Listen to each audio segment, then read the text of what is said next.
ਸਾਰਿਆਂ ਨੂੰ ਪਿਆਰ ਭਰੀ ਸਤਿ ਸ਼੍ਰੀ ਅਕਾਲ। ਅੱਜ ਆਪਾਂ ਇਸ ਵੀਡੀਓ ਦੇ ਅੰਦਰ ਜਿੰਨੇ ਵੀ ਪੰਜਾਬ ਦੇ ਗਵਰਨਮੈਂਟ ਐਗਜ਼ਾਮ ਹੋਣ ਜਾ ਰਹੇ ਆ ਉਹਨਾਂ 'ਚ ਜਿਹੜਾ ਕੰਪਿਊਟਰ ਸੈਕਸ਼ਨ ਆ ਅਸੀਂ ਉਹਦੇ MCQs ਕੁਐਸਚਨ ਡਿਸਕਸ ਕਰਨ ਲੱਗੇ ਆ। ਤੇ ਜੇ ਸਾਰੇ ਜਿਹੜੇ MCQs ਕੁਐਸਚਨ ਅਸੀਂ ਪੁਰਾਣੇ ਪਿਛਲੇ 10 ਤੋਂ ਲੈ ਕੇ 15 ਸਾਲ ਦੇ ਪੁਰਾਣੇ ਪਿਛਲੇ ਪੇਪਰਾਂ ਤੋਂ ਆਪਾਂ ਲਿੱਤੇ ਆ। ਅਗਰ ਤੁਸੀਂ ਆ ਕੁਐਸਚਨ ਕਰ ਲਓਗੇ ਤਾਂ ਤੁਸੀਂ ਕੰਪਿਊਟਰ ਸੈਕਸ਼ਨ 'ਚੋਂ ਪੂਰੇ ਦੇ ਪੂਰੇ ਨੰਬਰ ਲਓਗੇ। ਭਲਾ ਉਹ ਪੇਪਰ ਪਟਵਾਰੀ ਦਾ ਹੋਵੇ ਜਾਂ ਪੰਜਾਬ ਪੁਲਿਸ ਦਾ ਜਾਂ ਕੋਈ ਕਲਰਕ ਦਾ ਜਾਂ ਕੋਈ ਹੋਰ ਐਗਜ਼ਾਮ, ਤੁਹਾਡੇ ਕੰਪਿਊਟਰ ਸੈਕਸ਼ਨ 'ਚ 100% ਪੂਰੇ ਨੰਬਰ ਆਉਗੇ। ਇਸ ਵੀਡੀਓ ਦੀ ਖਾਸ ਗੱਲ ਇਹ ਹੈ ਕਿ ਅਸੀਂ ਜਿਹੜੇ ਕੰਪਿਊਟਰ ਸੈਕਸ਼ਨ ਕਵਰ ਕਰ ਰਹੇ ਹਾਂ ਟੌਪਿਕ ਵਾਈਜ਼ ਕਵਰ ਕਰ ਰਹੇ ਹਾਂ। ਸਭ ਤੋਂ ਪਹਿਲੀ ਵੀਡੀਓ ਦੇ ਅੰਦਰ ਅਸੀਂ ਇਨਪੁਟ ਆਊਟਪੁੱਟ ਡਿਵਾਈਸਸ ਦੇ MCQs ਕੀਤੇ ਸੀ। ਦੂਸਰੀ ਵੀਡੀਓ ਦੇ ਅੰਦਰ ਅਸੀਂ ਹਾਰਡਵੇਅਰ ਦੇ ਰਿਲੇਟਡ ਕੀਤੇ ਸੀਗੇ। ਹੁਣ ਤੇ ਥਰਡ ਵੀਡੀਓ ਦੇ ਅੰਦਰ ਅਸੀਂ ਐਕਸਲ ਦੇ ਟੌਪ ਕੁਐਸਚਨ ਕਵਰ ਕੀਤੇ ਸੀਗੇ।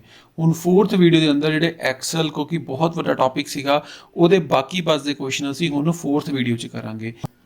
ਅੱਜ ਦਾ ਜਿਹੜਾ ਪਹਿਲਾ ਕੁਐਸਚਨ ਆ ਉਹ 2022 ਫੋਰੈਸਟ ਗਾਰਡ ਦੇ ਐਗਜ਼ਾਮ 'ਚ ਆਇਆ ਸੀਗਾ। क्वेश्चन है in a computer spreadsheet cell range A3 through G3 should be keyed in as. इस क्वेश्चन च रेंज पूछी गई है जी मैं तुहानूं पहलां भी समझाई सी। रेंज आपां किद्दां लिखदे हां, रेंज लिखण लई क्वेश्चन मैं अगे दस्सिया सी बड़ा ही इहदा आंसर देना ईजी आ। रेंज तो असीं स्पैसीफाई करदे हां, रेंज दे बिटवीन असीं की लिखदे हां, असीं रेंज स्पैसीफाई करन लई कोलन यूज़ करदे हां। इस करके इस क्वेश्चन दा जिहड़ा सही जवाब आ वो है बी ऑप्शन। बाकी डिटेल बारे इन्हां बारे कि मैं तुहानूं दस्सिया सी 3 तरह की रेंज हुंदी आ। जिन्हां ने मेरी पुरानी वीडियो देखी आ उन्हां नूं इहदा आंसर पता होऊगा। तो तुसीं भी कमेंट करके दस सकदे हो किस तरह की रेंज आ। जिन्हां नूं नहीं पता मेरी पुरानी वीडियो जरूर देख लो। नैक्सट जिहड़ा क्वेश्चन पुड़ा दे अंदर आया सीगा असिस्टेंट टाउन प्लानर के एग्जाम के अंदर क्वेश्चन की आ to calculate average of data in cell C10 C11 C12 MS Excel you use the formula कि एवरेज नू फाइंड करन लई असीं किहड़ा फार्मूला लगाने आ। एवरेज नू फाइंड करनी साडे कोल सिद्धे डायरैक्ट फंक्शन अवेलेबल आ एवरेज ते इहदा आंसर है C। तो इनू आप डायरैक्ट सीधे फॉर्मूले ना भी वैसे पता कर सकते सी। उहदा एक होर तरीका वा तो तरीका की आ कि असी खुद आप मैनुअल फॉर्मूला बना सकते हाँ।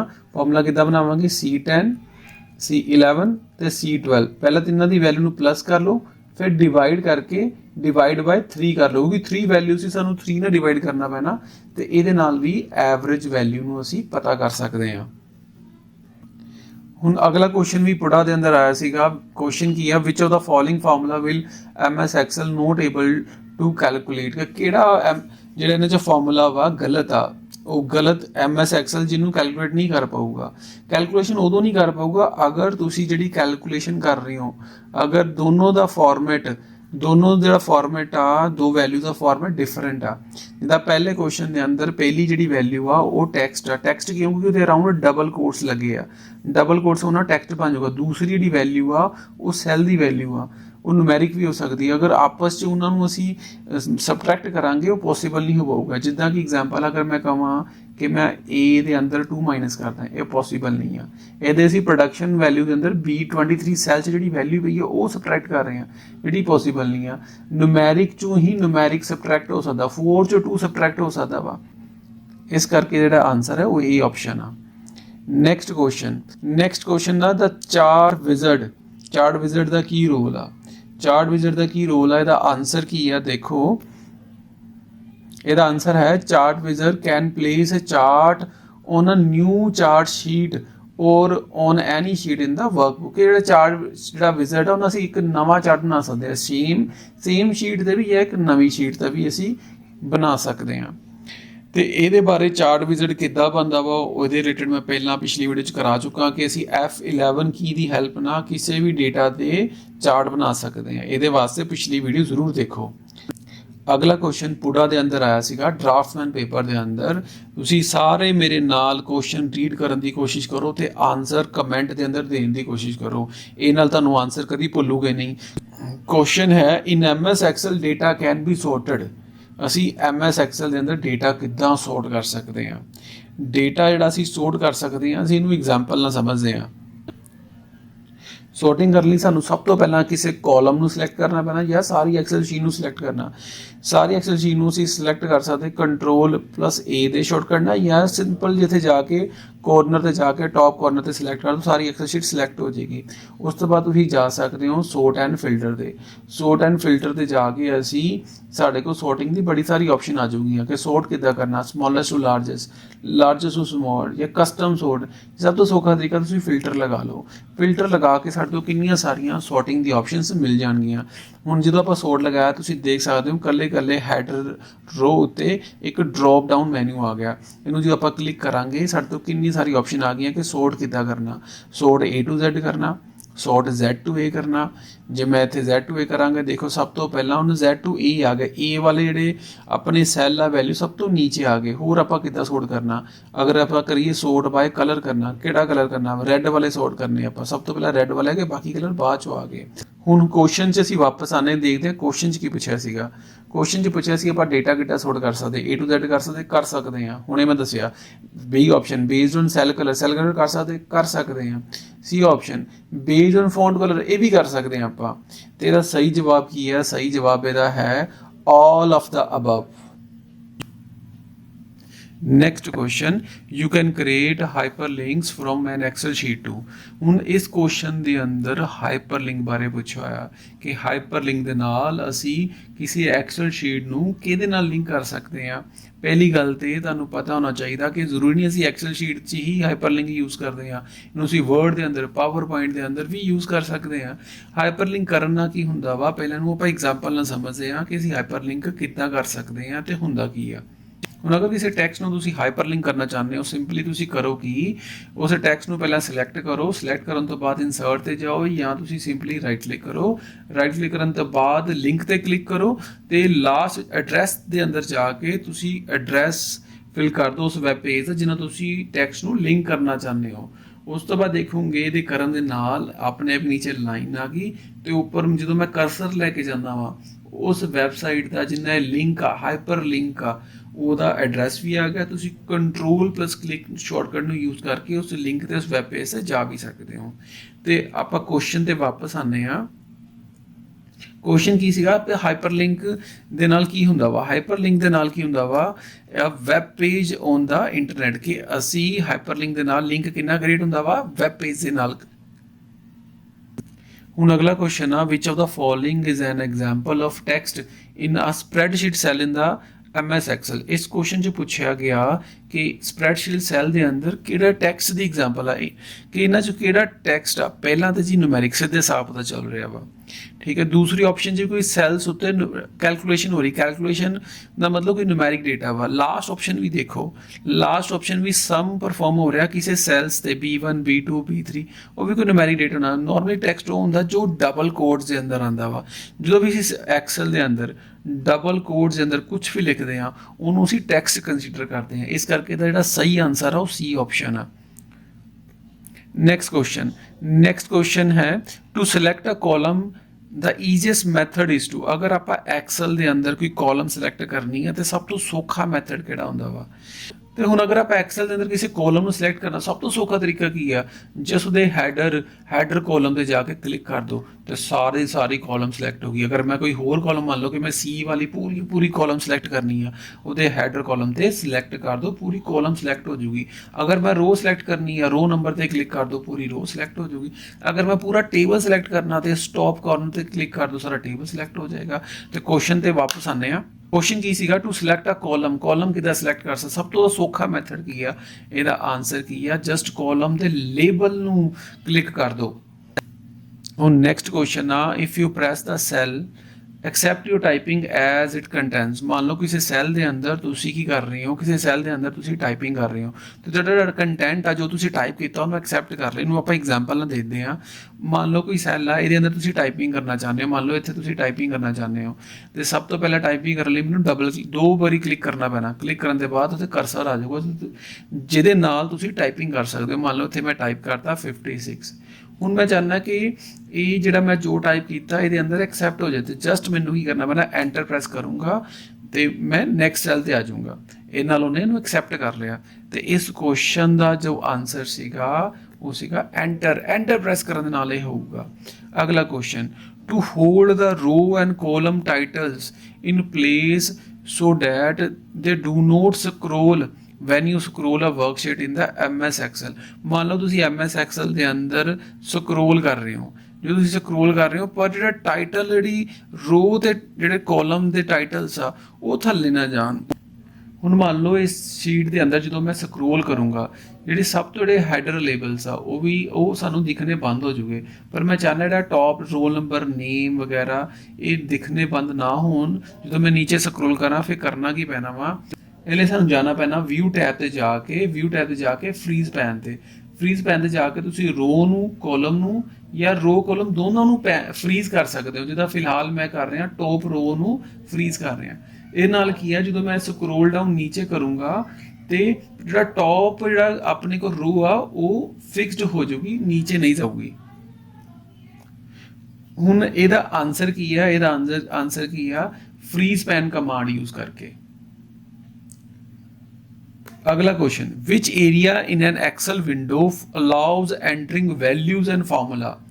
ਕਿ ਅਗਰ ਆਪਾਂ ਫਾਰਮੂਲਾ ਐਂਟਰ ਕਰਨਾ ਵਾ, ਵੈਲਿਊ ਐਂਟਰ ਕਰਨੀ ਹੈ ਐਕਸਲ ਦੇ ਅੰਦਰ, ਆਪਾਂ ਕਿੱਥੇ ਕਰ ਸਕਦੇ? ਸਾਨੂੰ ਸਾਰਿਆਂ ਨੂੰ ਪਤਾ ਜਿਹੜਾ ਫਾਰਮੂਲਾ ਵਾ ਸੀ ਫਾਰਮੂਲਾ ਬਾਰ 'ਚ ਐਂਟਰ ਕਰਦੇ ਹਾਂ। ਆ ਦੇਖੋ ਜੀ ਸਾਰੇ ਜਣੇ ਦੇਖੋ, ਆ ਉੱਪਰ ਜੀ ਐਕਸਲ ਦੇ ਅੰਦਰ ਆ ਫਾਰਮੂਲਾ ਬਾਰ ਆ, ਇਹਦੇ ਅੰਦਰ ਅਸੀਂ ਫਾਰਮੂਲਾ ਭਰਦੇ ਹਾਂ। ਹਾਂਜੀ, ਸਭ ਤੋਂ ਉੱਪਰ ਜਿੱਥੇ FX ਲਿਖਿਆ ਵਾ। Next, a record of personal finances is best maintained by using। ਇਹਦੇ ਸਾਰਿਆਂ ਨੂੰ ਪਤਾ ਕਿ ਅਗਰ ਅਸੀਂ ਰਿਕਾਰਡ ਮੇਨਟੇਨ ਕਰਨੇ ਆ, ਕਿਸੇ ਤਰ੍ਹਾਂ ਦਾ ਵੀ ਰਿਕਾਰਡ, ਕੋਈ ਰਿਜ਼ਲਟ ਆ, ਕੋਈ ਫਾਈਨੈਂਸ ਆ, ਉਹਦੇ ਸਭ ਤੋਂ ਜਿਹੜੀ ਬੈਸਟ ਜਿਹੜਾ ਸੌਫਟਵੇਅਰ ਆ ਉਹ ਸਪਰੈਡਸ਼ੀਟ ਸੌਫਟਵੇਅਰ, ਜਿਹਨੂੰ ਆਪਾਂ ਐਕਸਲ ਕਹਿੰਦੇ ਆ। ਹੁਣ ਅਗਲਾ ਜਿਹੜਾ ਕੁਐਸਚਨ ਆ ਪੰਜਾਬ ਮਾਰਕਫੈਟ ਦੇ ਐਗਜ਼ਾਮ 'ਚ ਆਇਆ ਸੀਗਾ। ਇਸ ਕੁਐਸਚਨ 'ਚ ਕਰਨਾ ਕੀ ਹੈ, ਮੈਚ ਦਾ ਫੋਲੋਇੰਗ। ਮੈਂ ਅੱਗੇ ਦੱਸਿਆ ਸੀ ਮੈਚ ਦਾ ਫੋਲੋਇੰਗ ਕਰਨੇ ਬੜੇ ਈਜ਼ੀ ਹੁੰਦੇ, ਕਿਉਂਕਿ ਅਗਰ ਆਪਾਂ ਇੱਕ ਦੋ ਆਪਸ਼ਨ ਸਾਨੂੰ ਪਤਾ ਹੋਵੇ ਜਿਹੜੀਆਂ ਮੈਚ ਕਰ ਰਹੀਆਂ, ਬਾਕੀ ਆਪਸ਼ਨਸ ਨੂੰ ਆਪਾਂ ਆਸਾਨੀ ਦੇ ਨਾਲ ਫਿਲਟਰ ਕਰ ਸਕਦੇ ਹਾਂ, ਰਿਮੂਵ ਕਰ ਸਕਦੇ ਹਾਂ। ਇਹ ਕੁਐਸਚਨ ਕਰਨਾ ਬੜਾ ਈਜ਼ੀ, ਕਿਉਂਕਿ ਪਿਛਲੀ ਵੀਡੀਓ ਦੇ ਅੰਦਰ ਮੈਂ ਤੁਹਾਨੂੰ ਦੱਸਿਆ ਸੀਗਾ ਕਿ ਮੈਕਸਿਮਮ ਨੰਬਰ ਆਫ ਰੋਜ਼ ਕਿੰਨੀਆਂ ਹੋ ਸਕਦੀਆਂ ਵਾ ਕਿਸੇ ਵਰਕਸ਼ੀਟ ਦੇ ਅੰਦਰ। ਦੱਸੀਆਂ ਕਿੰਨੀਆਂ ਹੁੰਦੀਆਂ ਵਾ, ਉਹ ਹੁੰਦੀਆਂ ਵਾ 10,48,576। ਇੰਪੋਰਟੈਂਟ ਆ, ਇਹਨੂੰ ਯਾਦ ਕਰ ਲਓ। ਤੁਹਾਨੂੰ ਇਹ ਵੀ ਕਰਾਇਆ ਸੀ ਮੈਂ, ਮੈਕਸਿਮਮ ਨੰਬਰ ਕਾਲਮਸ ਕਿੰਨੀਆਂ ਹੋ ਸਕਦੀਆਂ ਵਾ, ਉਹ ਹੋ ਸਕਦੀਆਂ 16,384। ਤੇ ਉਸ ਤੋਂ ਬਾਅਦ ਤੁਹਾਨੂੰ ਇਹ ਵੀ ਦੱਸਿਆ ਸੀਗਾ ਮੈਕਸਿਮਮ ਨੰਬਰ ਆਫ ਕਰੈਕਟਰਸ ਕਿੰਨੇ ਆ ਸਕਦੇ ਆ ਕਿਸੇ ਹੈਡਰ ਦੇ ਅੰਦਰ, ਉਹ ਆ ਸਕਦੇ 255। ਜਿਹੜੇ ਮੈਕਸਿਮਮ ਨੰਬਰ ਆਫ ਓਪਨ ਜਿਹੜੀਆਂ ਵਰਕਬੁੱਕਸ ਅਸੀਂ ਓਪਨ ਕਰ ਸਕਦੇ ਆ, ਉਹ ਜਿੰਨੀਆਂ ਮਰਜ਼ੀ ਕਰ ਲਓ, ਡਿਪੈਂਡ ਕਰਦਾ ਲੈਪਟਾਪ PC ਦੇ ਅੰਦਰ ਕਿੰਨੀ ਮੈਮਰੀ ਅਵੇਲੇਬਲ ਆ। ਇਸ ਕਰਕੇ ਦਾ ਸਹੀ ਆਨਸਰ B ਆਪਸ਼ਨ ਆ। ਨੈਕਸਟ ਕੁਐਸਚਨ ਆ, which of the following is a concatenation operator. ਇਹਨਾਂ 'ਚੋਂ ਕਿਹੜਾ ਕਨਕੈਟੀਨੇਸ਼ਨ ਆਪਰੇਟਰ ਆ? ਪਹਿਲੀ ਗੱਲ ਤੁਹਾਨੂੰ ਕਨਕੈਟੀਨੇਸ਼ਨ ਬਾਰੇ ਮਤਲਬ ਪਤਾ ਹੋਣਾ ਚਾਹੀਦਾ ਵਾ। ਕਨਕੈਟੀਨੇਸ਼ਨ ਦਾ ਮਤਲਬ ਕੀ ਆ ਉਹ ਤੁਹਾਨੂੰ ਮੈਂ ਪਹਿਲਾਂ ਵੀ ਦੱਸਿਆ ਸੀ। ਕਨਕੈਟੀਨੇਸ਼ਨ ਕੀ ਹੁੰਦੀ ਆ? ਕਨਕੈਟੀਨੇਸ਼ਨ ਕੀ ਆ, ਮੰਨ ਲਓ ਆਪਣੇ ਕੋਲ ਕੁਝ ਸੈਲਸ ਨੇ। ਹੁਣ ਅਗਰ ਪਹਿਲਾ ਜਿਹੜਾ ਸੈੱਲ ਆ ਉਹਦੇ ਅੰਦਰ ਸਪੋਜ਼ ਕਰੋ ਮੇਰੇ ਕੋਲ ਕੰਟੈਂਟ ਪਿਆ ਅਮਿਤ, ਤੇ ਦੂਸਰੇ ਸੈੱਲ ਦੇ ਅੰਦਰ ਮੇਰੇ ਕੋਲ ਪਿਆ ਵਾ ਕੁਮਾਰ। ਫਰਸਟ ਨੇਮ ਤੇ ਲਾਸਟ ਨੇਮ ਆਪਣੇ ਕੋਲ ਪਿਆ। ਮੈਂ ਚਾਹੁੰਦਾ ਜਿਹੜਾ ਅਗਲਾ ਸੈੱਲ ਆ ਉਹਦੇ ਅੰਦਰ ਕੀ ਆ ਜਾਏ, ਦੋਨਾਂ ਦਾ ਪਹਿਲੇ ਦੋ ਸੈਲਸ ਨੂੰ ਕੰਬਾਈਨ ਕਰਕੇ ਜੋੜ ਕੇ ਆਨਸਰ ਆ ਜਾਏ, ਤੇ ਇਹਨੂੰ ਬੋਲਦੇ ਆਪਾਂ ਕਨਕੈਟੀਨੇਸ਼ਨ।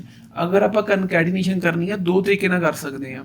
ਪਹਿਲਾ ਤਰੀਕਾ ਕੀ ਆ, ਆਪਾਂ ਯੂਜ਼ ਕਰ ਸਕਦੇ ਆ ਕਨਕੈਟੀਨੇਸ਼ਨ, ਆਪਾਂ ਫੰਕਸ਼ਨ ਨੂੰ ਯੂਜ਼ ਕਰ ਸਕਦੇ ਆ। ਤੁਸੀਂ ਲਿਖਣਾ ਕਨਕੈਟੀਨੇਟ, ਕਿਹੜੇ ਸੈੱਲ ਨੂੰ ਕਰਨਾ? ਮੰਨ ਲਓ ਜਿਹੜਾ ਸੈੱਲ ਆ, ਜਿਹੜਾ ਆ ਸੈੱਲ ਆ ਆਪਣੇ ਕੋਲ, ਮੰਨ ਲਓ A ਆ, B ਆ, ਤੇ ਆਪਣੇ ਕੋਲ ਆ ਫਸਟ ਰੋ ਆ। ਇਹਨੂੰ ਆਪਾਂ ਕਿੱਦਾਂ ਲਿਖਾਂਗੇ? ਅਮਿਤ ਖਿੱਚ ਪਿਆ ਵਾ A1 'ਚ, ਤੇ ਆਪਾਂ ਜੋੜਨਾ ਕਿੰਨਾ ਵਾ ਬੇਟਾ? ਅਸੀਂ ਜੋੜਨਾ ਵਾ B1 ਦੇ ਨਾਲ। ਜਦੋਂ ਆਪਾਂ ਇਹਨੂੰ ਲਿਖਾਂਗੇ ਤੇ ਇਸ ਫਾਰਮੂਲੇ ਨੂੰ, ਤੇ ਉਹਦਾ ਆਨਸਰ ਅਮਿਤ ਕੁਮਾਰ ਬਣ ਜਾਊਗਾ। ਦੂਸਰਾ ਤਰੀਕਾ ਕੀ ਆ, ਅਸੀਂ ਇੱਦਾਂ ਵੀ ਕਰ ਸਕਦੇ ਹਾਂ A1 B1 ਤੇ ਵਿੱਚ ਕਨਕੈਟੀਨੇਸ਼ਨ ਆਪਰੇਟਰ ਲਗਾ ਦਈਏ, ਤੇ ਇਹਦੇ ਨਾਲ ਵੀ ਸੇਮ ਰਿਜ਼ਲਟ ਆਏਗਾ। ਇਸ ਕਰਕੇ ਇਹਦਾ ਆਨਸਰ ਆ ਉਹ ਆ A ਆਪਸ਼ਨ। ਨੈਕਸਟ ਕੁਐਸਚਨ ਆ, ਇਨ MS Excel sheet cell A1 to A10 has certain values. In cell 11 you wish to find out the average of all the values which are less than 1000 in a cell. What is a command to do that? ਹੁਣ ਇਸ question ਦੇ ਅੰਦਰ ਇਹਨਾਂ ਪੁੱਛਿਆ ਵਾ ਕਿ ਕੋਈ cell ਆ ਆਪਣੇ A1 ਤੋਂ ਲੈ ਕੇ A10 ਤੱਕ, A1 ਤੋਂ ਲੈ ਕੇ ਆਪਣੇ ਕੋਲ A10 ਤੱਕ ਕੁਝ ਸੈਲਸ ਨੇ, ਉਹਨਾਂ ਦੇ ਅੰਦਰ ਕੋਈ ਵੈਲਿਊਜ਼ ਪਈਆਂ ਨੇ, ਤੇ ਆਪਾਂ ਉਹਨਾਂ ਦੀ ਐਵਰੇਜ ਪਤਾ ਕਰਨਾ ਚਾਹੁੰਦੇ। ਪਰ ਆਪਾਂ ਐਵਰੇਜ ਉਹਨਾਂ ਦੀ ਪਤਾ ਕਰਨੀ ਆ ਜਿਨ੍ਹਾਂ ਦੀ ਵੈਲਿਊ 1000 ਤੋਂ ਘੱਟ ਆ। ਤੋਂ ਲਈ ਕਮਾਂਡ ਕੀ ਆ? ਦੇਖੋ ਨਾਰਮਲ ਐਵਰੇਜ ਫੰਕਸ਼ਨ ਨਹੀਂ ਚੱਲੇਗਾ ਇੱਥੇ, क्योंकि ये च आपां कोई कंडीशन देनी है, जो भी आपां कंडीशन देनी आ तो आपां हमेशा नाल लगाना वा इफ। असी एवरेज इफ फंक्शन यूज़ करांगे, बाकी ऑप्शन तो वैसे ही गलत हो गए, उन्होंने इफ नहीं लगा। हुण आपां एवरेज फाइंड करनी A1 तो लैके A10 तक, नाल आपां भी लिख देनी कंडीशन। कंडीशन आपां डबल हमेशा इनवर्टेड कोमास के अंदर आपां डबल कोट्स आपां यूज़ करते हैं, उस आपां कंडीशन लगाती कि 1000 तो लैस दैन वाले सैल्स की नूं आपां एवरेज करना वा। ਇਹਦਾ ਆਨਸਰ ਸਹੀ ਆਨਸਰ ਸੀਗਾ ਸੀ ਆਪਸ਼ਨ। ਨੈਕਸਟ ਕੁਐਸਚਨ ਆ, ਨੈਕਸਟ ਕੁਐਸਚਨ ਕੀ ਹੈ, ਇਹਨੂੰ ਧਿਆਨ ਦੇ ਨਾਲ ਕਰ ਲਓ। ਜਿਹੜਾ ਨੈਕਸਟ ਕੁਐਸਚਨ ਆ ਥੋੜਾ ਜਿਹਾ ਕੰਪਲੈਕਸ ਆ, ਇਹਨੂੰ ਥੋੜਾ ਜਿਹਾ ਧਿਆਨ ਦੇ ਨਾਲ ਕਰੋ। ਪਰ ਅਗਰ ਤੁਸੀਂ ਕੁਐਸਚਨ ਕਰ ਲਿਆ ਤੇ ਇਹਦੇ ਨਾਲ ਤੁਸੀਂ ਕਿੰਨੇ ਸਾਰੇ ਹੋਰ ਕੁਐਸਚਨਸ ਦਾ ਜਵਾਬ ਆਸਾਨੀ ਨਾਲ ਦੇ ਸਕੋਗੇ ਪੇਪਰ ਦੇ ਅੰਦਰ, ਅਗਰ ਇਹ ਤੋਂ ਬਾਹਰ ਕੁਐਸਚਨ ਵੀ ਆ ਗਿਆ। ਹੁਣ ਕੁਐਸਚਨ ਦੇ ਕੀ ਪੁੱਛਿਆ ਕਿ ਆਪਣੇ ਕੋਲ 4 ਸੈਲਸ ਨੇ A1 ਤੋਂ A4, ਉਹਨਾਂ ਦੇ ਅੰਦਰ ਅਸੀਂ ਜਿਹੜੇ ਕੀ ਆ ਵੈਲਿਊਜ਼, ਘਰਾਂ ਦੀ ਵੈਲਿਊ ਦਸੀਆਂ ਵਾ। ਪਹਿਲੇ ਘਰ ਦੀ ਵੈਲਿਊ ਆ ਇੰਨੀ, ਦੂਜੇ ਦੀ ਇੰਨੀ, ਤੀਸਰੇ ਦੀ ਇੰਨੀ, ਇੱਦਾਂ ਹੀ ਚੌਥੇ ਦੀ। ਉਸ ਤੋਂ ਬਾਅਦ ਜਿਹੜੇ ਅਗਲੇ 4 ਸੈੱਲ ਆ B1 ਤੋਂ B4, ਉਹਨਾਂ ਦੀ ਸੇਲ ਕਮਿਸ਼ਨ ਜਿਹੜੀ ਆ ਉਹ ਪ੍ਰੋਪਰਟੀ ਦੀ ਵੈਲਿਊ ਹਿਸਾਬ ਨਾਲ ਇੰਨੀ ਕੁਛ ਆ। ਤੇ ਉਸ ਤੋਂ ਬਾਅਦ ਅਸੀਂ ਆਹ ਫਾਰਮੂਲਾ ਲਗਾਇਆ। ਇਹ ਫਾਰਮੂਲਾ ਜੋ ਲਗਾਵਾਂਗੇ ਸਾਨੂੰ ਕੀ ਰਿਜ਼ਲਟ ਮਿਲੂਗਾ, ਇਹਨੂੰ ਅਸੀਂ ਸਮਝਣ ਲਈ ਆਪਾਂ ਐਕਸਲ ਸ਼ੀਟ ਦੀ ਹੈਲਪ ਲੈਂਦੇ ਹਾਂ। ਹੁਣ ਕੁਐਸਚਨ ਦੇ ਅਕੋਰਡਿੰਗ ਸਾਰਾ ਡੇਟਾ ਮੈਂ ਐਕਸਲ ਸ਼ੀਟ ਦੇ ਅੰਦਰ ਇਨਸਰਟ ਕਰ ਲਿਆ। A1 ਤੋਂ ਲੈ ਕੇ A4 ਤੱਕ ਇਹ ਡੇਟਾ ਸੀਗਾ, B ਤੋਂ ਲੈ ਕੇ ਇਹ ਡੇਟਾ ਸੀਗਾ, ਤੇ ਮੈਂ C ਦੇ ਅੰਦਰ ਕੀ ਲਗਾ ਲਿਆ, ਫਾਰਮੂਲਾ ਲਗਾ ਲਿਆ। ਅਸੀਂ ਸਿੰਪਲੀ ਮੀਨ ਸਾਡਾ ਕੰਮ ਆ ਫਾਰਮੂਲੇ ਨੂੰ ਸਮਝਣਾ ਕਿੱਦਾਂ ਕੰਮ ਕਰਦਾ ਵਾ। ਸਮ ਫੰਕਸ਼ਨ ਕੰਮ ਕਿੱਦਾਂ ਕਰਦਾ ਵਾ, ਜਿਹੜਾ ਸਮ ਉਦੋਂ ਕਰਨਾ ਇਫ ਅਗਰ ਆਹ ਕੰਡੀਸ਼ਨ ਆਪਣੀ ਉਦੋਂ ਹੀ ਕਰਨਾ ਜਦੋਂ ਆਹ ਕੰਡੀਸ਼ਨ ਮੈਟ ਹੋਏਗੀ। ਕੰਡੀਸ਼ਨ ਕੀ ਆ ਕਿ A1 ਤੋਂ A4 ਦੇ ਅੰਦਰ ਅਗਰ ਜਿਹੜੀ ਵੈਲਿਊ ਆ 1,60,000 ਤੋਂ ਜ਼ਿਆਦਾ ਹੋਗੀ ਤਾਂ ਹੀ ਆਪਾਂ B1 ਤੋਂ ਲੈ ਕੇ B4 ਤੱਕ ਦੀ ਵੈਲਿਊਸ ਨੂੰ ਸਮ ਕਰਨਾ। ਮਤਲਬ ਕਿ ਹੁਣ ਦੇਖੋ ਕਿ A1 ਤੋਂ A4 ਤੱਕ ਕਿਹੜੀ ਕਿਹੜੀ ਜਗ੍ਹਾ ਜਿਹੜੀ ਵੈਲਿਊ ਆ 1,60,000 ਤੋਂ ਜ਼ਿਆਦਾ ਵਾ, ਇਹਦੇ ਅੰਦਰ ਜ਼ਿਆਦਾ ਵਾ ਜੀ, ਇਹ 'ਚ ਨਹੀਂ ਆ, ਇਹ 'ਚ ਵੀ ਜ਼ਿਆਦਾ, ਇਸ 'ਚ ਵੀ ਜ਼ਿਆਦਾ। ਮਤਲਬ ਇਹ ਕੰਡੀਸ਼ਨਾਂ ਮੈਟ ਕਰ ਰਹੇ 3 ਸੈੱਲ, ਫਿਰ ਉਹਦੇ ਕੋਰਸਪੋਂਡਿੰਗ B ਜਿਹੜੀ ਇਹਨਾਂ 'ਚ ਮੈਚ ਕੀਤੀ, ਫਿਰ ਆਹੀ ਵੈਲਿਊਸ ਨੂੰ ਅਸੀਂ ਸਮ ਕਰਨਾ ਤੇ ਇਹਦਾ ਵੈਲਿਊ ਦਾ ਸਮ ਨਹੀਂ ਕਾਊਂਟ ਹੋਣਾ। ਤੇ ਬੱਚੇ ਨਾਰਮਲੀ ਕਰਦੇ ਕਿ ਇਹਨਾਂ ਨੂੰ ਸਮ ਕਰਦੇ ਆ, ਜਿਹੜਾ A1 ਤੋਂ ਲੈ ਕੇ A4 ਤੱਕ, ਕਦੀ ਇਹਨੂੰ ਨਹੀਂ ਕਰਨਾ। ਇਹ 'ਚ ਇਕੱਲੀ ਆਪਾਂ ਕੰਡੀਸ਼ਨ ਚੈੱਕ ਕਰਨੀ ਆ, ਜਿਹੜਾ ਆਪਾਂ ਸਮ ਕਰਨਾ ਵਾ ਉਹ ਸਮ ਕਰਨਾ ਜਿਹੜਾ ਬਾਅਦ ਵਿੱਚ ਲਿਖਦੇ ਆ B1 ਤੋਂ ਲੈ ਕੇ B4 ਦੇ ਅੰਦਰ। ਤੇ ਇਸ ਕਰਕੇ ਜਦੋਂ ਆਪਾਂ ਕਰਾਂਗੇ ਇਸ ਫੰਕਸ਼ਨ ਨੂੰ, ਇਹਦਾ ਜਿਹੜਾ ਆਨਸਰ ਆਏਗਾ ਹੋਊਗਾ 63,000। ਇਹਦਾ ਫਿਰ ਸਹੀ ਆਨਸਰ ਸੀਗਾ 63,000। ਅਗਲਾ ਕੁਐਸਚਨ ਵੀ ਇੱਦਾਂ ਦਾ ਹੀ ਆ। ਅਗਲਾ ਕੁਐਸਚਨ ਜਿਹੜਾ 2021 ਦੇ ਅੰਦਰ ਆਇਆ ਸੀਗਾ ਕਿ what does the function sum if ਕੀ ਕਰੂਗਾ। ਮੈਂ ਹੁਣੇ ਦੱਸਿਆ ਸੀਗਾ ਸਮ ਇਫ ਫੰਕਸ਼ਨ ਨੇ ਆ ਕੰਡੀਸ਼ਨ ਚੈੱਕ ਕਰਨੀ ਕਿ ਆ ਸੈਲਸ ਦੇ ਅੰਦਰ ਅਗਰ ਆ ਚੀਜ਼ ਹੋਈ, ਜਿੰਨਾ 'ਚ ਆ ਚੀਜ਼ ਹੋਈ B ਹੋਇਆ ਤੇ ਉਹ ਫਿਰ ਅਗਰ ਜਿੰਨਾ 'ਚ ਹੋਇਆ ਫਿਰ ਅਸੀਂ ਸਮ ਕਿਹਦਾ ਕਰਨਾ, ਸਮ ਹਮੇਸ਼ਾ ਬਾਅਦ ਵਾਲੇ ਦਾ ਕਰਦੇ ਹਾਂ। ਤੇ ਆਨਸਰ ਦੇਖਦੇ ਤਾਂ ਕੀ ਆ, ਇਹਨੇ ਲਿਖਿਆ ਕਿ ਐਡ ਕਿਹਨੂੰ ਕਰਨਾ, ਐਡ ਕਿਹਨੂੰ ਕਰਨਾ, ਬਾਅਦ ਵਾਲੇ ਨੂੰ, B3 ਤੋਂ ਲੈ ਕੇ B8 ਵਾਲੇ ਨੂੰ। ਮੈਚ ਕਿੰਨਾ ਕਰਨਾ, ਇਹਦੇ ਨਾਲ ਕਰਨਾ। ਬਸ ਇਹਦੇ 'ਚ ਮੇਨ ਗੱਲ ਯਾਦ ਰੱਖਣੀ, ਐਡ ਕਿਹੜੀ ਹੁੰਦੀ, ਐਡ ਹਮੇਸ਼ਾ ਬਾਅਦ ਵਾਲਾ ਹੁੰਦਾ ਵਾ। ਪਹਿਲੇ 'ਚੋਂ ਆਪਾਂ ਕੰਡੀਸ਼ਨ ਚੈੱਕ ਕਰਦੇ ਹਾਂ। ਅਗਲਾ ਕੁਐਸਚਨ ਜਿਹੜਾ 5 ਸਬ 'ਚ ਆਇਆ ਸੀਗਾ, you can select the current ਰੋ। ਅਗਰ ਮੈਂ ਕਰੰਟ ਰੋ ਸਿਲੈਕਟ ਕਰਨੀ ਹੈ ਤੇ ਮੈਂ ਕਿੱਦਾਂ ਕਰ ਸਕਦਾ ਵਾਂ। ਮੈਂ ਤੁਹਾਨੂੰ ਦੱਸਿਆ ਸੀਗਾ ਕਿ ਕਰੰਟ ਰੋ ਆਪਾਂ ਕਿੱਦਾਂ ਸਿਲੈਕਟ ਕਰ ਸਕਦੇ ਹਾਂ। ਇਹਦੇ ਅੰਦਰ ਉਹਦਾ ਸ਼ਾਰਟਕਟ ਪੁੱਛਿਆ ਗਿਆ। ਸ਼ਾਰਟਕਟ ਉਹਦਾ ਕੀ ਆ, ਸ਼ਿਫਟ ਪਲੱਸ ਸਪੇਸ ਬਾਰ। ਵੈਸੇ ਮੈਂ ਤੁਹਾਨੂੰ ਇਹ ਵੀ ਦੱਸਿਆ ਸੀਗਾ, ਅਗਰ ਆਪਾਂ ਕੋਈ ਰੋ ਸਿਲੈਕਟ ਕਰਨੀ ਆ, ਰੋ ਸਿਲੈਕਟ ਕਰ ਲਈ, ਜਸਟ ਸਿੰਪਲੀ ਕੀ ਕਰੋ, ਸਾਈਡ ਤੇ ਜਾ ਕੇ ਨੰਬਰ ਤੇ ਕਲਿੱਕ ਕਰ ਦਿਓ ਤੇ ਪੂਰੀ ਦੀ ਪੂਰੀ ਰੋ ਕੀ ਹੋ ਜਾਊਗੀ, ਸਿਲੈਕਟ ਹੋ ਜਾਊਗੀ। ਅਗਲਾ ਕੁਐਸਚਨ ਆ, this type of software is similar to accountant's worksheet. ਕਿ ਕਿਹੜੀ ਅਕਾਊਂਟੈਂਟ ਦੀ ਵਰਕਸ਼ੀਟ ਨਾਲ ਕਿਹੜਾ ਸੌਫਟਵੇਅਰ ਦਾ ਦਿੰਦਾ। ਆਪਾਂ ਪਹਿਲਾਂ ਵੀ ਇਹਦਾ ਕੁਐਸਚਨ ਕੀਤਾ ਸੀ, ਇਹਦਾ ਆਨਸਰ ਆ ਸਪਰੈਡਸ਼ੀਟ, ਜਿਹਨੂੰ ਅਸੀਂ ਐਕਸਲ ਕਹਿੰਦੇ ਆ।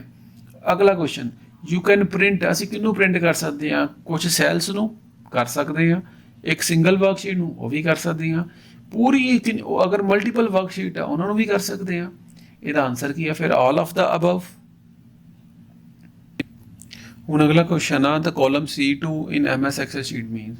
ਅਗਰ ਕਾਲਮ C2 ਆ ਤੇ ਇਹਦਾ ਮਤਲਬ ਕੀ ਆ, ਕਿਉਂਕਿ ਕਿੰਨਵੀਂ ਕਾਲਮ 'ਚ ਆ ਤੇ ਕਿੰਨਵੀਂ ਰੋ ਦੇ ਅੰਦਰ। ਇਹਨੂੰ ਆਪਾਂ ਸਿੰਪਲ ਐਗਜ਼ਾਮਪਲ ਦੇ ਨਾਲ ਦੇਖ ਲੈਂਦੇ ਆ। C2 ਦਾ ਮਤਲਬ ਕੀ ਆ, ਪਹਿਲੀ ਗੱਲ ਤੇ ਜਿਹੜਾ C2 ਦਾ ਮਤਲਬ ਹੁੰਦਾ ਵਾ, ਉਹ 'ਚ C ਜਿਹੜਾ ਮਤਲਬ ਕਾਲਮ ਨੰਬਰ ਹੁੰਦਾ ਵਾ, ਜਿਹੜਾ 2 ਆ ਉਹ ਰੋ ਨੰਬਰ ਹੁੰਦਾ ਵਾ, ਤੇ ਇਹਦੀ ਫਿਰ ਸੈਕਿੰਡ ਰੋ ਆ ਤੇ ਥਰਡ ਇਹਦੀ ਕੀ ਆ ਜੀ, ਕਾਲਮ ਆ ਜੀ। ਤੇ ਇਹਦਾ ਆਨਸਰ ਕੀ ਆ ਫਿਰ, ਇਹਦੀ ਆਨਸਰ ਹੈ ਇਹ ਜਿਹੜਾ 2H ਬਿਲੋਂਗ ਕਰ ਰਿਹਾ ਵਾ, ਇਹ ਰੋ ਵਾਸਤੇ ਹੁੰਦਾ ਵਾ, ਜਿਹੜਾ ਆ C ਆ ਉਹ ਕਾਲਮ ਵਾਸਤੇ ਹੁੰਦਾ ਵਾ। अगला question, how are data organize in a spreadsheet. सानू पता स्प्रैडशीट के अंदर एक्सेल के अंदर जो डेटा वा वो रोज़ के कॉलम के अंदर अरेंज होंदा वा। अगला question, how will you round. अगर आप इनू राउंड करांगे तो की मतलब आ, राउंड का मतलब की आ, अगर आप इनू राउंड करांगे 1 का मतलब कि असी 1 डेसीमल प्लेसिस तक, मतलब पॉइंट तो बाद सिर्फ एक डेसीमल सानू चाहिए, तो बाहरले डिजिट सानू नहीं चाहिए। तो देखो ऑप्शन सीधी आ तो ऑप्शन बाहर होगी, तो 2 डिजिट आ। ਹੁਣ ਜਦੋਂ ਅਸੀਂ 1273.45 ਨੂੰ ਰਾਉਂਡ ਆਫ ਕਰਾਂਗੇ, ਮਤਲਬ ਉਹਨੇ ਕੁਐਸਚਨ 'ਚ ਕਿਹਾ ਸਿਰਫ ਇੱਕ ਡੈਸੀਮਲ ਪਲੇਸ ਚਾਹੀਦਾ, ਸਾਨੂੰ ਇਹਨੂੰ ਸਕਿਪ ਕਰਨਾ ਪੈਣਾ, ਰਿਮੂਵ ਕਰਨਾ ਪੈਣਾ। ਅਗਰ ਅਸੀਂ ਇਹਨੂੰ ਸਕਿਪ ਕਰਨਾ, ਰਿਮੂਵ ਕਰਨਾ, ਤੇ ਸਾਨੂੰ ਦੇਖਣਾ ਪੈਣਾ 500 ਇਹਦੀ ਜਿਹੜੀ ਵੈਲਿਊ 5 ਤੋਂ ਬਿਗਰ ਤੇ ਨਹੀਂ ਹੈ, 5 ਆ। ਅਗਰ 5 ਹੈ 5 ਤੋਂ ਬਿਗਰ ਆ, ਸਾਨੂੰ ਪਿਛਲੀ ਵੈਲਿਊ 'ਚ ਇੱਕ ਐਡ ਕਰਨਾ ਪੈਣਾ। ਅਗਰ ਇਹਦੇ ਅੰਦਰ ਅਸੀਂ ਇੱਕ ਐਡ ਕਰਾਂਗੇ, ਬਣ ਜੂਗਾ ਇਹ 5। ਤੇ ਇਹਦਾ ਸਹੀ ਜਵਾਬ ਫਿਰ ਕੀ ਬਣਿਆ? ਇਹਦਾ ਸਹੀ ਜਵਾਬ ਬਣਿਆ D answer. Next question, which area in MS Excel allow you to enter values and formula?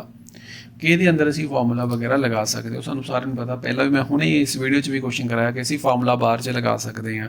ਇਹ ਕੁਐਸਚਨ ਰਿਪੀਟ ਆ ਜੀ। ਅਗਲਾ question, what does count A function do. ਮੈਂ ਅੱਗੇ ਵੀ ਕਰਾਇਆ ਸੀਗਾ ਕਿ ਜਿਹੜਾ ਕਾਊਂਟ ਫੰਕਸ਼ਨ ਆ, ਇਹ ਕੁਐਸਚਨ ਸਕੂਲ ਲਾਇਬ੍ਰੇਰੀ 2021 ਦੇ ਐਗਜ਼ਾਮ 'ਚ ਆਇਆ ਸੀਗਾ। ਜਿਹੜਾ ਕਾਊਂਟ ਫੰਕਸ਼ਨ ਹੈ ਨਾ, ਆਪਾਂ ਕਿਸੇ ਵੀ ਸੈਲਸ ਦੀ ਵੈਲਿਊ ਨੂੰ ਕਾਊਂਟ ਕਰ ਸਕਦੇ ਹਾਂ। ਉਸ ਤੋਂ ਬਾਅਦ ਮੈਂ ਕਰਾਇਆ ਸੀਗਾ ਕਾਊਂਟ ਇਫ ਵੀ ਕਰਾਇਆ ਸੀਗਾ। ਇਫ ਆਪਾਂ ਉਦੋਂ ਲਗਾਉਣਾ ਜਦੋਂ ਆਪਾਂ ਇੱਕ ਕੰਡੀਸ਼ਨ ਦੇ ਬੇਸ 'ਤੇ ਸੈਲਸ ਨੂੰ ਕਾਊਂਟ ਕਰਨਾ ਵਾ। ਹੁਣ ਜਿਹੜਾ ਇਹ ਕੁਐਸਚਨ ਹੈ ਇਹ 'ਚ ਪੁੱਛਿਆ ਗਿਆ ਕਾਊਂਟ ਏ, ਇਹਦਾ ਕੀ ਕੰਮ ਹੁੰਦਾ ਵਾ ਕਿ ਕਾਊਂਟ ਆਪਾਂ ਸਿਰਫ ਨੋਨ ਐਮਟੀ ਸੈਲਸ ਨੂੰ ਕਰਨਾ। ਕਈ ਵਾਰੀ ਹੁੰਦਾ, ਅਗਰ ਮੰਨ ਲਓ ਕਿ ਮੈਂ ਕਾਊਂਟ ਕਰਨ ਲੱਗਾ, ਮੈਂ ਸੈਲਸ ਦੇ ਅੰਦਰ ਡੇਟਾ ਵਾ, ਇੱਥੇ ਸਪੋਜ਼ ਕਰੋ 10 ਆ, ਇੱਥੇ 20 ਆ, 30 ਆ, ਇਹ ਸੈੱਲ ਮੈਂ ਐਮਟੀ ਕਰਤਾ, 40 ਕਰਤਾ, 50 ਕਰਤਾ। ਅਗਰ ਮੈਂ ਕਾਊਂਟ ਫੰਕਸ਼ਨ ਲਗਾਤਾ, ਅਗਰ ਮੈਂ ਕਾਊਂਟ ਲਗਾਤਾ ਕਿ ਕਾਊਂਟ ਕਰੋ ਇਹਨੂੰ, ਉਹਨੇ ਸਾਰਿਆਂ ਨੂੰ ਕਾਊਂਟ ਕਰ ਲੈਣਾ, ਤੇ ਜਿਹੜਾ ਇਹਦਾ ਆਨਸਰ ਆਏ ਨਾ 6 ਆਏ ਨਾ। ਪਰ ਸਾਨੂੰ ਪਤਾ ਨੋਨ ਐਮਟੀ ਸੈੱਲ ਨੂੰ ਅਗਰ ਮੈਂ ਜਿਹੜਾ ਕੀ ਆ, ਮਗਰ ਜਿਹੜਾ ਐਮਟੀ ਸੈੱਲ ਹੈ ਇਹਨੂੰ ਕਾਊਂਟ ਨਹੀਂ ਕਰਨਾ ਚਾਹੁੰਦਾ, ਤੇ ਆਪਾਂ ਲਗਾਵਾਂਗੇ count A function. Next question, support active cell in spreadsheet is J10. What will be the active cell if you press enter key? ਹੁਣ ਇਹਦਾ ਮਤਲਬ ਕੀ ਆ? ਅਗਰ ਮੰਨ ਲਓ ਕਹਿੰਦੇ, ਇਹਨੂੰ ਆਪਾਂ ਐਗਜ਼ਾਮਪਲ ਨਾਲ ਦੇਖਦੇ ਹਾਂ। ਹੁਣ ਮੰਨ ਲਓ ਕਿ ਤੁਹਾਡੇ ਕੋਲ ਜਿਹੜਾ ਐਕਟਿਵ ਸੈੱਲ ਆ ਉਹ ਆ B1। ਅਗਰ ਮੈਂ ਐਂਟਰ ਪ੍ਰੈਸ ਕਰਾਂਗਾ, ਐਂਟਰ ਪ੍ਰੈਸ ਕਰਨ ਦੇ ਨਾਲ ਮੈਂ ਨੈਕਸਟ ਸੈੱਲ 'ਚ ਆ ਜਾਊਂਗਾ B2 ਦੇ ਅੰਦਰ, ਫਿਰ ਐਂਟਰ ਕਰੂੰਗਾ B3 ਦੇ ਅੰਦਰ। ਮਤਲਬ ਐਂਟਰ ਮੀਨਸ ਕਿ ਐਂਟਰ ਕਰਨ ਦੇ ਨਾਲ ਅਸੀਂ ਨੈਕਸਟ ਸੈੱਲ 'ਚ ਮੂਵ ਹੋ ਜਾਂਦੇ ਹਾਂ। ਹੁਣ ਕੁਐਸਚਨ ਦੇਖਦੇ ਹਾਂ। ਕੁਐਸਚਨ ਸੀਗਾ ਕਿ ਅਗਰ ਆਪਾਂ J10 ਦੇ ਅੰਦਰ ਅਗਰ ਆਪਾਂ ਐਂਟਰ ਕੀ ਪ੍ਰੈਸ ਕਰਾਂਗੇ ਫਿਰ ਕੀ ਹੋਊਗਾ? ਫਿਰ ਆਨਸਰ ਇਹਦਾ ਵਾ J11 'ਚ ਆ ਜਾਵਾਂਗੇ। ਅਗਲਾ ਕੁਐਸਚਨ, ਇਨ ਅ ਕੰਪਿਊਟਰ ਸਪਰੈਡਸ਼ੀਟ ਸਮ, ਐਵਰੇਜ, ਮਿਨ, ਮੈਕਸ, ਆ ਸਾਰੇ ਕਿਹਦੇ ਐਗਜ਼ਾਮਪਲ? ਸਾਨੂੰ ਸਾਰਿਆਂ ਨੂੰ ਪਤਾ ਕਿ ਸਮ, ਐਵਰੇਜ, ਮਿਨ ਅਲੱਗ ਅਲੱਗ ਕੀ ਨੇ? ਫੰਕਸ਼ਨਸ ਨੇ। ਇਸ ਕਰਕੇ ਜਿਹੜਾ ਇਹਦਾ ਆਨਸਰ ਆ ਉਹ C ਆਪਸ਼ਨਸ ਨੇ। ਮਿਨ ਦੇ ਨਾਲ ਅਸੀਂ ਪੂਰੇ ਕਿਸੇ ਵੀ ਡੇਟਾ ਦੇ ਅੰਦਰ ਸੈਲਸ ਦੇ ਅੰਦਰ ਸਭ ਤੋਂ ਜਿਹੜਾ ਮਿਨੀਮਲ ਰਿਕਾਰਡ ਆ ਉਹਨੂੰ ਪਤਾ ਕਰ ਸਕਦੇ ਹਾਂ। ਜਿਹਦਾ ਐਗਜ਼ਾਮਪਲ, ਅਗਰ ਸਪੋਜ਼ ਕਰੋ ਮੈਂ ਇਹਨਾਂ 'ਚ ਫਾਈਂਡ ਕਰਨਾ ਚਾਹੁੰਦਾ ਸਭ ਤੋਂ ਮਿਨੀਮਮ ਵੈਲਿਊ ਕਿਹੜੀ ਆ, ਤੇ ਕੀ ਕਰੋ ਤੁਸੀਂ ਇੱਥੇ ਲਿਖ ਦਿਓ ਇਕੁਅਲ ਟੂ ਮਿਨ, ਤੇ ਬ੍ਰੈਕਟ 'ਚ ਨਾਲ ਤੁਸੀਂ ਰੇਂਜ ਨੂੰ ਦੱਸ ਦਿਓ ਕਿ ਰੇਂਜ ਕੀ ਹੈ ਤੁਹਾਡੀ। ਅਗਰ ਮੈਂ ਇੱਥੇ ਰੇਂਜ ਸਪੈਸੀਫਾਈ ਕਰਦਾ ਕਿ ਇੱਥੋਂ ਲੈ ਕੇ ਤੱਕ ਮੈਂ ਫਾਈਂਡ ਕਰਨਾ ਚਾਹੁੰਦਾ ਕਿ ਸਭ ਤੋਂ ਮਿਨੀਮਮ ਵੈਲਿਊ ਕੀ ਆ, ਐਂਟਰ ਪ੍ਰੈਸ ਕਰ ਦਿਓ, ਉਹ ਦੱਸ ਦੂਗਾ 7000। ਇੱਦਾਂ ਹੀ ਸੇਮ ਅਗਰ ਅਸੀਂ ਮੈਕਸਿਮਮ ਵੈਲਿਊ ਫਾਈਂਡ ਕਰਨੀ ਆ ਤੇ ਇੱਥੇ ਮਿਨ ਦੇ ਬਜਾਏ ਕੀ ਲਗਾ ਦਿਓ, ਮੈਕਸ ਫੰਕਸ਼ਨ ਨੂੰ ਯੂਜ਼ ਕਰ ਲਓ, ਉਹ ਦੱਸ ਦੂਗਾ ਸਭ ਤੋਂ ਵੱਡੀ ਵੈਲਿਊ ਕਿਹੜੀ ਆ, 28000 ਆ। ਤੇ ਉਮੀਦ ਕਰਦੇ ਤੁਹਾਨੂੰ ਸਮਝ ਲੱਗ ਗਿਆ ਹੋਊਗਾ ਕਿ ਇਹ ਸਾਰੇ ਜਿਹੜੇ ਕੀ ਆ ਫੰਕਸ਼ਨਸ ਨੇ ਐਕਸਲ ਦੇ। ਅਗਲਾ question, that function in Microsoft Excel worksheet represent the total number of entries in the cell. ਅਗਰ ਮੈਂ ਟੋਟਲ ਐਂਟਰੀਜ਼ ਫਾਈਂਡ ਕਰਨੀ ਹੈ ਤੇ ਕੀ ਕਰ ਸਕਦਾ ਵਾਂ? ਅਗਰ ਮੰਨ ਲਓ ਇਹਦੇ ਅੰਦਰ ਮੈਂ ਫਾਈਂਡ ਕਰਨੀ ਹੈ ਕਿੰਨੀਆਂ ਐਂਟਰੀਜ਼ ਨੇ, ਮੰਨ ਲਓ ਮੈਂ ਇੱਥੇ ਉਹਲੇ ਮੈਂ ਲਗਾਊਂਗਾ ਕਾਊਂਟ ਫੰਕਸ਼ਨ। ਕਾਊਂਟ ਫੰਕਸ਼ਨ ਲਈ ਸਾਨੂੰ ਕੀ ਦੇਣੀ ਪੈਣੀ ਆ? ਰੇਂਜ ਦੇਣੀ ਪੈਣੀ ਹੈ। ਆਪਾਂ ਰੇਂਜ ਸਪੈਸੀਫਾਈ ਕਰਤੀ A1 ਤੋਂ ਲੈ ਕੇ A4 ਤੱਕ। ਉਸ ਤੋਂ ਬਾਅਦ ਐਂਟਰ ਪ੍ਰੈਸ ਕਰ ਦਿਓ। ਜਦੋਂ ਅਸੀਂ ਐਂਟਰ ਪ੍ਰੈਸ ਕਰਾਂਗੇ ਸਾਨੂੰ ਦੱਸ ਦੂਗਾ ਕਿ ਟੋਟਲ ਨੰਬਰ ਆਫ ਐਂਟਰੀਜ਼ ਕਿੰਨੀਆਂ ਨੇ? 4 ਐਂਟਰੀਜ਼ ਨੇ। ਤੇ ਇਸ ਕਰਕੇ ਇਹਦਾ ਆਨਸਰ ਹੈ, ਇਹਦਾ ਆਨਸਰ ਆ count. Next, to return the remainder after a number is divided by divisor in the Microsoft Excel we use a function। ਅਗਰ ਆਪਾਂ ਰਿਮਾਈਂਡਰ ਨੂੰ ਪਤਾ ਕਰਨਾ, ਅਗਰ ਆਪਾਂ ਰਿਮਾਈਂਡਰ ਸਪੋਜ਼ ਕਰੋ, ਅਗਰ ਮੈਂ ਤੁਹਾਨੂੰ ਕਹਾਂ ਕਿ ਅਗਰ ਮੈਂ 10 ਨੂੰ 3 ਨਾਲ ਡਿਵਾਈਡ ਕਰਨਾ ਤੇ ਇਹਦਾ ਰਿਮਾਈਂਡਰ ਕੀ ਆਊਗਾ? ਇਹਨੂੰ ਆਪਾਂ 3 ਦੇ ਡਿਵਾਈਡ ਕਰਾਂਗੇ, ਇਹਦਾ ਰਿਮਾਈਂਡਰ ਕਿੰਨਾ ਆ ਜਾਊਗਾ? 1। ਇਹ ਅਗਰ ਅਸੀਂ ਇਹ ਫਾਈਂਡ ਕਰਨਾ ਇਹਦੇ ਲਈ ਆਪਾਂ ਮੋਡਲਸ ਫੰਕਸ਼ਨ ਯੂਜ਼ ਕਰਦੇ ਹਾਂ। ਇਹਦਾ ਆਨਸਰ ਕੀ ਆ? C option. ਨੈਕਸਟ ਕੁਐਸਚਨ ਥੋੜੇ ਧਿਆਨ ਦੇ ਨਾਲ ਕਰਨਾ। ਇਹ ਕੁਐਸਚਨ ਨੂੰ ਤੁਸੀਂ ਆਪ ਰੀਡ ਕਰ ਲਓ, ਵੀਡੀਓ ਰੋਕ ਕੇ ਇੱਕ ਵਾਰੀ ਪੂਰਾ ਰੀਡ ਕਰ ਲਓ, ਮੈਂ ਸਿੱਧੇ ਇਹਦਾ ਆਨਸਰ ਸਮਝਾਉਣ ਲੱਗਾ ਵਾਂ। ਹੁਣ ਇਹਦਾ ਆਨਸਰ ਕੀ ਹੈ ਦੇਖੋ ਜੀ, ਸੈੱਲ A2 ਦੇ ਅੰਦਰ ਟੈਕਸਟ ਪਿਆ ਰਾਜੇਸ਼। ਦੇਖੋ ਗੌਰ ਕਰਨ ਵਾਲੀ ਗੱਲ ਹੈ, ਤੇ ਟੈਕਸਟ ਲਿਖਿਆ ਵਾ ਤੇ ਅਸੀਂ ਮੰਨ ਲੈਂਦੇ ਆਪਣੇ ਕੋਲ ਆਪਾਂ ਸੈੱਲ ਬਣਾਉਂਦੇ ਆ, ਸੈੱਲ ਕਿਹੜਾ ਜੀ A, ਤੇ ਇਹਦਾ ਜਿਹੜੀ ਰੋ ਨੰਬਰ ਆ 2 ਆ, ਉਹ 'ਚ ਕੀ ਪਿਆ ਜੀ ਰਾਜੇਸ਼। ਹੁਣ ਜਿਹੜਾ ਸੈੱਲ A3 ਆ ਮਤਲਬ ਰੋ 3 ਦੇ ਅੰਦਰ, ਉਹ 'ਚ ਕਰੰਸੀ ਦੇਖੋ ਜੀ ਨਾਲ ਲਿਖਿਆ, ਟੈਕਸ ਨਹੀਂ ਲਿਖਿਆ। ਮੇਨ ਗੱਲਾਂ ਇਹ ਗੱਲਾਂ ਨੋਟ ਕਰਨ ਵਾਲੀਆਂ 'ਚ ਕਰੰਸੀ, ਕਰੰਸੀ ਮਤਲਬ ਟੈਕਸ ਨਹੀਂ ਆ। ਇੱਥੇ ਆਪਾਂ ਡਾਲਰ ਸਾਈਨ ਪਾਵਾਂਗੇ, ਡਾਲਰ ਫਾਰਮੈਟ 'ਚ ਪਿਆ ਵਾ। ਉਸ ਤੋਂ ਬਾਅਦ A4 ਦੇ ਅੰਦਰ ਆ ਰਿਹਾ ਜੀ 4 ਦੇ ਅੰਦਰ ਆਪਾਂ ਚਾਹੁੰਦੇ ਕੀ ਆ, ਕੁਝ ਇੱਦਾਂ ਕੰਟੈਂਟ ਸਾਨੂੰ ਡਿਸਪਲੇ ਹੋਵੇ ਜੋ A2 'ਚ ਪਿਆ ਤੇ ਜੋ A3 'ਚ ਪਿਆ। ਲਿਖਿਆ ਚ ਅਜੇ ਹੈਜ਼ ਸੈਲਰੀ, ਮਤਲਬ ਲਿਖਿਆ ਅਜੇ A2 ਹੈਜ਼ ਸੈਲਰੀ, ਇਹ ਅਸੀਂ ਚਾਹੁੰਦੇ ਆ ਹੈਜ਼ ਸੈਲਰੀ A3। ਇਹ ਸਾਰਾ ਕੰਬਾਈਨ ਹੋ ਕੇ ਆਪਾਂ ਚਾਹੁੰਦੇ A4 ਚ ਆ ਜਾਏ। ਤੇ ਕੰਬਾਈਨ ਕਰ ਲਈ, ਤੁਹਾਨੂੰ ਮੈਂ ਦੱਸਿਆ ਸੀ ਤੁਹਾਨੂੰ ਕਨਕੈਟੀਨੇਸ਼ਨ ਆਪਰੇਟਰ ਲਗਾਉਣਾ ਪੈਣਾ। ਫਿਰ ਨਾਰਮਲੀ ਇੱਥੇ ਕਨਕੈਟੀਨੇਟ ਲਗਾ ਦਿਓ ਤੇ ਇੱਥੇ ਕਨਕੈਟੀਨੇਟ ਲਗਾ ਦਿਓ।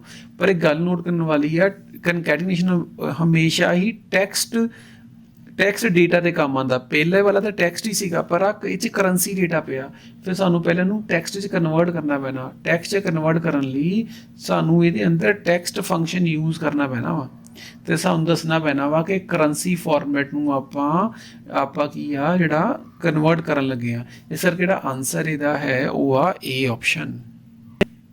ਹੁਣ ਇਹਦੇ ਨਾਲ ਹੀ ਆਪਾਂ ਜਿੰਨੇ ਵੀ ਅੱਜ ਤੋਂ ਲੈ ਕੇ 10-15 ਸਾਲ ਤੱਕ ਐਕਸਲ ਦੇ ਕੁਐਸਚਨ ਆਏ ਸੀਗੇ, ਅਸੀਂ ਇਹਨੂੰ 2 ਵੀਡੀਓਜ਼ ਦੇ ਅੰਦਰ, ਪਹਿਲੀ ਵੀਡੀਓ 'ਚ ਕੀਤੇ ਸੀ ਕੁਝ ਕੁਐਸਚਨ, ਤੇ ਬਾਕੀ ਜਿਹੜੇ ਰਹਿੰਦੇ ਕੁਐਸਚਨ ਸੀਗੇ ਆਪਾਂ ਉਹ ਇਹ ਸੈਕਿੰਡ ਵੀਡੀਓ 'ਚ ਕਰ ਲਏ।